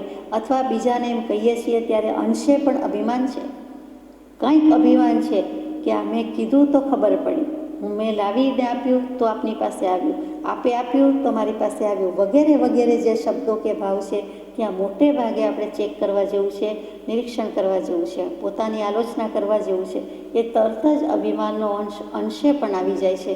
તો અહીંયા કહે છે કે મને તમારી વાત ગમી છે એટલે જે આનંદ લઉં છું તે નિર્દોષ આનંદ લઉં છું, નિરઅભિમાનપૂર્વક લઉં છું. મને ખરેખર આત્માની વાત કહી છે તો એનો મને હરખ છે, અને હરખ છે એ લાગણી છે, અંતઃકરણની ઉર્મી છે, પણ અભિમાનનો અંશ નથી. એટલે નિરઅભિમાનપૂર્વકનો આનંદ પામું છું. આપને માટે હું યોગ્ય યોજના કરીશ. મારા સામાન્ય વિચારો કથાનુરૂપ કહી હું કહેવાની આજ્ઞા લઉં છું. હજુ ધનાઢ્યને કંઈક કહેવાનું બાકી છે, કંઈક કહેવાનું બાકી છે, એટલે કે સદબોધના વિચારો જે કંઈ છે તે બાકી રહ્યા છે. વાર્તા પૂરી થઈ ગઈ, દૃષ્ટાંત પૂરી થઈ ગઈ, પણ કેટલાક વિચારો સદબોધ રૂપે કહે છે. એમાં પણ કહે છે કે વિથ યોર કાઇન્ડ પરમિશન હું કહેવાની આજ્ઞા લઉં છું. આ પણ કૃપાળુદેવનો ધનાઢ્યના મુખે મુકાયેલો વિનય છે. કેવી સુંદર રીતે કહે છે. પહેલાં એ ઉપકાર માન્યો કે મને આ બધું કયું સમજાવ્યું તો આપનો ઉપકાર, તો ધનાઢ્ય કહે છે એ ઉપકાર આપે કહ્યો તો એનાથી હું આનંદ પામું છું, મને અભિમાન નથી. જેઓ કેવળ લક્ષ્મીને ઉપાર્જન કરવામાં કપટ, લોભ અને માયામાં મૂંઝાયા પડ્યા છે તે બહુ દુઃખી છે. માત્ર લક્ષ્મીને ઉપાર્જન કરવામાં, એકલી લક્ષ્મી ધન ધોયા જ કરે, ધંધો કર્યા જ કરે, એ ધન પ્રાપ્તિ માટે પડ્યા છે. સાઈડમાં ધર્મ ધ્યાન માટેનો કોઈ કલાક, 2 કલાકનો, 15 મિનિટનો વિચાર પણ નથી, કોઈ અવકાશ નથી, સમય નથી, ફુરસદ નથી. એવી લક્ષ્મીને કરવી છે શું, એવી ઉપાધિ લાવે છે. તો કે માત્ર લક્ષ્મી ઉપાર્જન કરવી છે, બીજું પુણ્ય કાંઈ જોઈતું નથી, સારા કામ કરવા નથી, પરોપકાર કરવો નથી, સત્સુત વાંચવું, અભ્યાસવું નથી. અને એમ કરવામાં આખો દિવસ એટલે કે અહોરાત્ર કપટ, લોભ અને માયામાં જ મૂંઝાયેલા પડ્યા છે. એને સમય નથી જ, માઇન્ડ ઓલવેઝ ઓક્યુપાઈડ રહે છે, સદા વ્યસ્ત મન રહેતું હોય છે. આત્માની મગ્નતા આવે જ ક્યાંથી, સ્થિરતા જ ન હોય ત્યાં, પણ આત્મા સુધી પહોંચે જ ક્યાંથી, ફુરસદ જ નથી, અવકાશ જ નથી, ચાન્સ જ નથી. તે બહુ દુઃખી છે, ખરેખર દુઃખી છે. દુનિયા એટલે જ દુઃખી છે કે દુનિયા આવા વ્યક્તિથી જ ભરેલી છે. તેનો તે પૂરો ઉપયોગ કે અધૂરો ઉપયોગ કરી શકતા નથી, માત્ર ઉપાધિ જ ભોગવે છે. એકમાત્ર આનંદ એ છે શું, તો કે ઉપાધિ. શું કરી રહ્યા છે? ઉપાધિ ભોગવે છે. શું ઉપાધિ? કરવું શું, બનાવવું શું, ખાવું શું ને પીવું શું ને ફેંકી દેવું શું, તો કે ફેંકી દેવાની વાત નથી, રાખી મૂકવાની વાત છે. બધું ઉપાધિ, ઉપાધિ, ઉપાધિ. તેનો તે પૂરો ઉપયોગ તો નથી કરી શકતા. જે કંઈ લક્ષ્મી મેળવે છે એનો અધૂરો ઉપયોગ પણ કરી શકતા નથી. તે અસંખ્યાત પાપ કરે છે, તેને કાળ અચાનક લઈને ઉપાડી જાય છે. અસંખ્યાત પાપ કીધું કૃપાળુદેવને, સંખ્યામાં, નંબરમાં આવી શકે નહીં તેવું પાપ કહી દીધું. અને કાળ પાછો ગમે ત્યારે આવીને કોળીઓ કરી જાય છે, ઉપાડી જાય છે. પથારા પાથરીને કેટલાય જીવો જતા રહે છે, સમાજમાં જોઈએ છીએ, કેટલાય પરિવારમાં જોયું છે. લોકોના મુખે બોલતાય સાંભળ્યા છે, આપે વધારે સાંભળ્યા છે કે મરતા ગયા અને મારતા ગયા, પાછળ એવા પથારા મૂકી ગયા હોય કે બીજાને એ ઉપાડવા આકરા પડી જાય, એ દેવામાંય ડૂબાડી ગયા હોય અને સુખ સગવડ સુવિધાથી છલકાવી ગયા હોય તો એ પણ પથારો જ છે. બધી પથારી જ કહેવાય, ગમે તેવી હોય તેમ બધો પથારો જ છે. એ પથારા ઉપડતા પણ નાકે દમ આવી જાય છે, કેટલો સમય બરબાદ થઈ જાય છે. એ વાઇન્ડ અપ કરવું એટલે, એને ઠેકાણે પાડવું એટલે, એ વ્હીલ પ્રમાણે કરવું એટલે એ કાંઈ ઓછી માથાકૂટ છે, ઓછી બલા છે, ઓછી માયા છે, ઓછી ઉપાધિ છે? જીવતા જીવે કરી દઈને છેલ્લે આ બધું કરવાનો વારો આવે. એના કરતાં એ બધામાંથી પરવારી જવાનું, નિવૃત્ત થવાનું, હાથે તે સાથે, બાકી આપણે કંઈ જાણતા નથી, એ કરવા જેવું છે. તો અહીંયા વાત કરતા હતા કે અધોગતિ પામીને તે જીવ અનંત સંસાર વધારે છે. વળી નરક ગતિ કે તિર્યંજ ગતિમાં જાય તો પાછો સંસાર જ વધાર્યો અને આ બાજુ લક્ષ્મી વધારી, એ તો પાછી મૂકીને જવાની, વળી બીજા વાપરશે. કોના માટે વાપરવાની, કોના માટે મૂકીને જવાનું? અને તે પાછો અનંત સંસાર વધારે, એ આપણને પોસાય જ નહીં. મળેલો મનુષ્ય દેહ એ નિર્મૂલ્ય કરી નાખે છે. જે મૂલ્યવાન છે તે નિર્મૂલ્ય થઈ જાય છે, અમૂલ્ય એવો નિર્મૂલ્ય મફતમાં જાણે જીવી ગયા એવું લાગે. મફતમાં જીવે તો સારું. આ તો કોડી વિહનાનો કરી દીધો, નિર્મૂલ્ય, કાણી કોડી કે સડેલી બદામ જેટલું પણ મહત્ત્વ ન રહ્યું. જે મનુષ્ય દેહની આટલી મહત્તા એ મનુષ્ય બહુ આમાં ગુમાવી દઈએ તો મળ્યો છતાં ન મળ્યા જેવો, યોગ છતાં અયોગ કરી નાખ્યો, જેથી તે નિરંતર દુઃખી જ છે. એટલા માટે દુઃખી છે જેણે પોતાના ઉપજીવિકા જેટલા સાધન માત્ર અલ્પારંભથી રાખ્યા છે. શુદ્ધ એક પત્નીવ્રત, સંતોષ, પરાત્માની રક્ષા, યમ નિયમ, પરોપકાર, અલ્પરાગ, અલ્પદ્રવ્ય માયા અને સત્ય તેમજ શાસ્ત્ર અધ્યયન રાખ્યું છે. જે સત્પુરુષોને સેવે છે, જેણે નિર્ગ્રંથતાના મનોરથ રાખ્યા છે, બહુ પ્રકારે કરીને સંસારથી જે ત્યાગી જેવો છે, જેના વૈરાગ્ય અને વિવેક ઉત્કૃષ્ટ છે, તે પવિત્રતામાં સુખપૂર્વક કાળ નિર્ગમન કરે છે. બધા દુઃખી છે તો સુખી કોઈક તો છે ને, તો ભગવાન કે ચાલો સુખીની વાત કરીએ, કેમ કે પાઠ જ સુખ વિશે છે. કે જેણે પોતાની આજીવિકા ઉપજીવિકા જેટલા સાધન માત્ર અલ્પ આરંભથી રાખ્યા છે, થોડું જ રાખ્યું છે, મર્યાદિત માત્રામાં રાખ્યું છે, હિંસા ન થાય એવી રીતે રાખ્યું છે, શુદ્ધ એક પત્ની વ્રત રાખ્યું, સંતોષથી જીવે છે. શ્રાવકની બધી વાત મૂકી છે, અહીંયા કંઈ સર્વસંગ પરિત્યાગીની નથી. પરાત્માની રક્ષા કરે છે, એટલે કે બીજાના આત્માને જીવજંતુની દયા પાડે છે, રક્ષા કરે છે. યમ નિયમ પરોપકાર વગેરે પણ સેવે છે, રાખે છે, કરે છે. અલ્પરાગ, અંશે હજી રાગ છે, એટલે થોડો ઘણો રાગ જ્યાં રાખવા જેવો લાગ્યો છે ત્યાં રાખ્યો છે. રાખવા જેવો તો ક્યાંય નથી, પણ દેહ છે, હજુ શરીર છે, શરીરના સગાવાલા છે, તો કંઈક રાખ્યો છે. અલ્પદ્રવ્ય માયા રાખી છે, કે ટિકિટ લઈને ક્યાંક જવું તો પડે તો એટલા પૈસા રાખ્યા છે, કંઈક આજીવિકાના રાખ્યા છે, એમ જે આપણે ગણાવતા હોઈએ છીએ તેવું. અને સત્ય તેમજ શાસ્ત્ર અધ્યયન રાખ્યું છે, જીવનમાં સત્યની જ બોલબાલા રાખી છે, સત્ય જ આચરે છે અને શાસ્ત્રનું અધ્યયન અભ્યાસ કરે છે. સાથે સાથે સત્પુરુષ હોય તો તેને સેવે છે, સત્સંગ સમાગમ કરે છે. વળી એના વચનામૃતજી મળ્યા હોય તો વચનામૃતજી પણ કરે છે, જેમ આપણે કરી શકીએ છીએ અત્યારે તેમ. અને નિર્ગ્રંથતાનો મનોરથ પણ રાખ્યો છે કે વહેલું મોડું આ છોડ્યા છૂટકો છે, અને મૂક્યા વિના મોક્ષ નથી, છોડ્યા વિના છુટકારો નથી. એટલે કે નિર્ગ્રંથ તો થવું જ છે, સર્વસંગ પરિત્યાગ તો લેવો જ છે. ગમે ત્યારે આરંભ પરિગ્રહનો સંપૂર્ણ ત્યાગ, સંપૂર્ણ નિવૃત્તિ મારે જોઈએ જ છે. અને બહુ પ્રકારે કરીને સંસારમાં જે રહેતો હોવા છતાં ત્યાગી છે, લગભગ બધું છોડી દીધું છે એવો ત્યાગી છે. ભગવાનની ત્યાગની વ્યાખ્યા પણ જુદી જ છે કે આત્મ પરિણામનો અન્ય પદાર્થથી તાદાત્મ્ય અધ્યાસ નિવડતો તેને શ્રીજીન ત્યાગ કહે છે. 568-69 વ્યાખ્યા છે તે. અને એના વૈરાગ્ય વિવેક પણ સૌથી ચડિયાતા છે, ઉત્કૃષ્ટ છે. એને તે આ બધાના કારણે સરવાળો શું તો કે પવિત્રતા, અને પવિત્રતામાં એ સુખપૂર્વક કાળ પસાર કરે છે. પવિત્ર અને પવિત્ર છે, એટલા માટે એને પવિત્ર કીધા. એટલા માટે ક્ષમાપનામાં કહીએ છીએ કે તમારા કહેલા દયા, શાંતિ, ક્ષમા અને પવિત્રતા મેં ઓળખ્યા નહીં. ભગવાન આને પવિત્રતા કહે છે. આજે હમણાં આપણે 3.5 લીટી વાંચી ગયા તે. એટલે અહીંયા સુખની શરૂઆત થઈ. આગળ જઈએ. હવે શ્રાવકના સુખથી આગળ શું છે તો કે સર્વ પ્રકારના આરંભ અને પરિગ્રહથી જેઓ રહિત થયા છે, દ્રવ્ય ક્ષેત્ર કાળભાવથી જેઓ અપ્રતિબંધપણે વિચરે છે, શત્રુ મિત્ર પ્રત્યે જે સમાન દૃષ્ટિવાળા છે, અને શુદ્ધ આત્મધ્યાનમાં જેમનો કાળ નિર્ગમન થાય છે, અથવા સ્વાધ્યાય ધ્યાનમાં જે લીન છે, એવા જીતેન્દ્રિય અને જીત કશાય તે નિર્ગ્રંથો પરમ સુખી છે.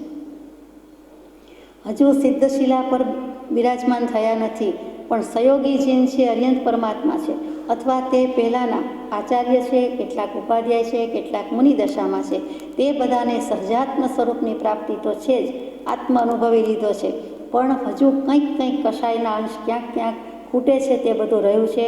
એટલે સર્વ પ્રકારના આરંભ પરિગ્રહથી રહિત, એટલે દ્રવ્યલિંગી તો થયા જ, દીક્ષિત તો થયા જ, ભાવથી દ્રવ્ય ક્ષેત્ર કાળ ભાવથી અપ્રતિબદ્ધ વિચરે છે, એવા સત્પુરુષ થઈ ગયા છે. શત્રુ મિત્ર પ્રત્યે સમાન દૃષ્ટિ છે, એટલે વિતરાગની અરિહંતની જ વાત આવી. અને શુદ્ધ આત્મ ધ્યાનમાં પછી તો શુક્લ ધ્યાનમાં જ જેમનો સમય પસાર થાય છે, અને કેવળ સમવસ્થિત સ્વભાવરૂપ સ્થિતિ ન થાય ત્યાં સુધી સ્વાધ્યાય અને ધ્યાનમાં જ જે લીન રહે છે, તેવા મુનિઓ જીતેન્દ્રિય 5 ઇન્દ્રિયો ઉપર પૂરેપૂરી જીત મેળવી છે, અને છઠ્ઠું મન એના ઉપર પણ વિજય છે, અને જીત કશાય એટલે કે બધા જ કશાય ઉપર પણ વિજય મેળવ્યો છે. તે નિર્ગ્રંથો પરમ સુખી છે. તે પરમાત્મા પદ, તે અરિહંત પદની આપણને પણ ઈચ્છા છે. સર્વ ઘનઘાતી કર્મનો ક્ષય જેમણે કર્યો છે, 4 કર્મ પાતળા પાડ્યા છે, જે મુક્ત છે, જે અનંત જ્ઞાની અનંતદર્શી, તેઓ તો સંપૂર્ણ સુખી જ છે. એટલે 12મા ગુણસ્થાનક કેવલ જ્ઞાન પહેલાંની દશા કીધી, હવે કેવલ જ્ઞાનીની દશા કીધી કે 4 ગંગાતી કર્મનો ભૂકો બોલાવી દીધો છે અને 4 કર્મ પાતળા પાડ્યા છે. એટલે કે જ્ઞાનાવરણ્ય દર્શનાવરણ્ય મોહનીય અંતરાય એ 4 કર્મ ક્ષય કરી દીધા અને બાકી રહી ગયા તે અઘાતિયા કર્મ જે છે કે વેદનીય, આયુષ્ય, નામ અને ગોત્ર એ પાતળા પડી ગયા છે. હવે સાવ પાતળા પડી ગયા છે. હવે જવું છે, જ્યાં સુધી દેહ છે ત્યાં સુધી છે, આયુષ્ય છે ત્યાં સુધી છે, પછી જતા રહેવાના છે. અને જે મુક્ત જ છે, જે સિદ્ધ જ છે, સ્વરૂપે સિદ્ધ જ થઈને વિચરી રહ્યા છે, સહયોગી જીવની વાત છે, અનંત જ્ઞાની અનંતદર્શી, કેવલ જ્ઞાની કેવલદર્શી, તેઓ તો સંપૂર્ણ સુખી જ છે. એમની પાસે સુખ સિવાય બીજું કાંઈ નથી. મોક્ષમાં તેઓ અનંત જીવનના અનંત સુખમાં સર્વ કર્મ વિરક્તતાથી બિરાજે છે. અને અયોગી જીન થયા એટલે મોક્ષમાં ગયા, સિદ્ધ થયા, તેઓ તો અનંત જીવનના એટલે કે અનંત ચતુષ્ટયના અનંત સુખમાં હંમેશા સર્વ કર્મનો ક્ષય કર્યો હોવાથી બિરાજમાન છે. આમ સત્પુરુષોએ કહેલો મત મને માન્ય છે. પહેલો તો મને ત્યાજ્ય છે. આજે દુઃખી છે લક્ષ્મી ઉપાર્જનને આરંભ ઉપાધિમાં, એ તો ભગવાન કે મને ગમતો જ નથી, ત્યાજ્ય જ છે, મેં છોડી દેવા યોગ્ય છે. અને બીજો હમણાં માન્ય છે, શ્રાવક ગૃહસ્થાશ્રમમાં હોય ત્યાં સુધી માન્ય છે અને ઘણે ભાગે ગ્રહણ કરવાનો બોધ છે કે એવી સમ્યક દર્શનપૂર્વકની શ્રાવક દશામાં તો આવો. પછી ત્રીજો બહુ માન્ય છે એટલે કે સહયોગી જીનપણું, અને ચોથો તો સિદ્ધશિલાનો છે, તે સર્વમાન્ય અને સચ્ચિદાનંદ સ્વરૂપ જ છે. નય ચક્રવૃત્તિ અને તત્વારસાર અમૃતચંદ્રાચાર્ય રચેલું છે તેવા શાસ્ત્રોમાં પણ આ 4 પ્રકારના સુખની વાત મૂકી છે. પહેલું ઇન્દ્રિયજન્ય, બીજું મનોત્પન્ન, ત્રીજું પ્રશમજનિત અને ચોથું આત્મજનિત. આ કૃપાળદેવે ધીમેકથી કેટલું સુંદર રીતે સિફતથી સમજાવી દીધું છે. પેલું શાસ્ત્રમાં નથી સમજાતું કે ઇન્દ્રિયજન્યને સુખને કેવું હોય તો કયો, બાકી સુખાભાસ છે, આરોપિત સુખ છે. પછી મનોત્પન્ન, ત્રીજું પ્રશમજનિત અને ચોથું આત્મજનિત. એમ પંડિતજી, આપની ને મારી સુખ સંબંધી વાતચીત પૂરી થઈ. પ્રસંગોપાત તે વાત ચર્ચતા જઈશું, તે પર વિચાર કરીશું. આ વિચારો આપને કયાથી મને બહુ આનંદ થયો છે. આપ તેવા વિચારને અનુકૂળ થયા, એથી વળી આનંદમાં વૃદ્ધિ થઈ છે. પરસ્પર એમ વાતચીત કરતાં કરતાં હર્ષભેર પછી તેઓ સમાધિ ભાવથી શયન કરી ગયા. હવે સમાધિ ભાવથી શયન કરે છે કે હવે જીવું તો આગાર, આ દેહ આ રાત્રે છૂટી જાય તો અલગ વાત છે. સમસ્ત જગતના બધા પાપ તાપ બધાથી મિચ્છામી દુક્કડમ, બધું જ ભ્રષ્ટ થાવો, બધાને ઓસિરાવી દઉં છું. હમણાં તો હું નિર્ગ્રંથ થઈ શકું તેમ નથી, પણ જો રાત્રે દેહ ત્યાગ થઈ જાય તો આ પ્રમાણે બધું ઓસિરાવીને જતો રહું છું. એટલે કે બધાથી ખમતખામણા કરીને સમાધિ ભાવથી શયન કરું છું. જે વિવેકીઓ આ સુખ સંબંધી વિચાર કરશે તેઓ બહુતત્વ અને આત્મશ્રેણીની ઉત્કૃષ્ટતાને પામશે. એમાં કહેલા અલ્પારંભી, નિરારંભી અને સર્વમુક્ત લક્ષણો લક્ષ્યપૂર્વક મનન કરવા જેવા છે. જેમ બને તેમ અલ્પારંભી થઈ સમાધિ ભાવથી શયન કરવું અને જેમ બને તેમ જન સમુદાયના હિત ભણી વળવું. ફરીથી અલ્પ આરંભી થવું, પછી નિરારંભી થવું, પહેલાં ઓછી હિંસા ઉપાધિ રાખવી, પછી બિલકુલ હિંસા ઉપાધિનો ત્યાગ કરવો અને પછી સર્વમુક્ત લક્ષણ એટલે કે સર્વથી મુકાઈ જવાનું છે. તે બધું મનન કરવા જેવું છે. અને જન સમુદાયના હિત ભણી સમભાવથી વળવું, ક્યાંય કોઈને પક્ષપાત નહીં થઈ જાય, ક્યાંય કોઈના પ્રત્યે પૂર્વગ્રહ પીડિત વર્તન ન થઈ જાય તે ધ્યાન રાખવું. પરોપકાર, દયા, શાંતિ, ક્ષમા અને પવિત્રતાનું સેવન કરવું એ બહુ સુખદાયક છે.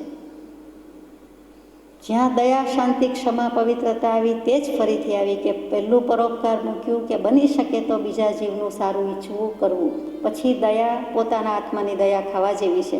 પછી પોતાના આત્માને શાંતિ આપવા જેવી છે, પમાડવા જેવી છે. ભ્રાંતિ મિથ્યાત્વમાંથી શાંતિમાં આવવા જેવું છે. ક્ષમા, જગતના સર્વ જીવો પ્રત્યે ક્ષમા, સાથે સાથે પોતાના આત્મા પ્રત્યે પણ ક્ષમા કે હે જીવ હવે થોપ, હું તારી દયા ખાઉં છું, મને તારી દયા આવે છે, તું અનંતકાળથી રખડે છે અને આ ક્લેશરૂપ સંસાર થકી વિરામ પામ, વિરામ પામ. કાંઈક વિચાર, પ્રમાદ છોડી જાગૃત થા. અને તો પછી મળશે તે આત્મા જેવો કોઈ પવિત્ર દેવ નથી. આત્મા તો પવિત્ર જ છે. આ અશુચિ અપવિત્ર ભાવો હતા એને કાઢી મૂક્યા એટલે પવિત્રતાનું સેવન કરતાં કરતાં સુખ જ છે. આ બધી વસ્તુ સુખદાયક છે, સુખને આપનારી છે. નિર્ગ્રંથતા વિશે તો વિશેષ કહેવારૂપ જ નથી. મુક્તાત્માઓ તો અનંત સુખમય જ છે. આટલું જો થઈ શકે તો નિર્ગ્રંથતા વિશે તો કાંઈ કહેવાપણું છે જ નહીં. એમાં તો સુખને સુખ છે જ. નિર્ગ્રંથને શેનું સુખ છે, જ્ઞાની પુરુષને શેનું સુખ છે. મિથ્યાત્વથી મુકાણા છે, સ્વસ્વભાવના ભાનમાં છે, એ સ્વભાવ સુખની સ્થિતિનું સુખ છે. અને સિદ્ધાર્થમાં છે એને તો અંતે અયોગી સ્વભાવ પ્રાપ્ત કરી લીધો છે.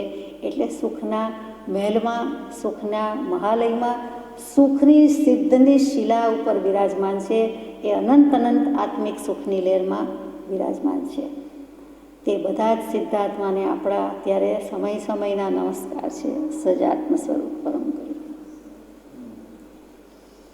સુખ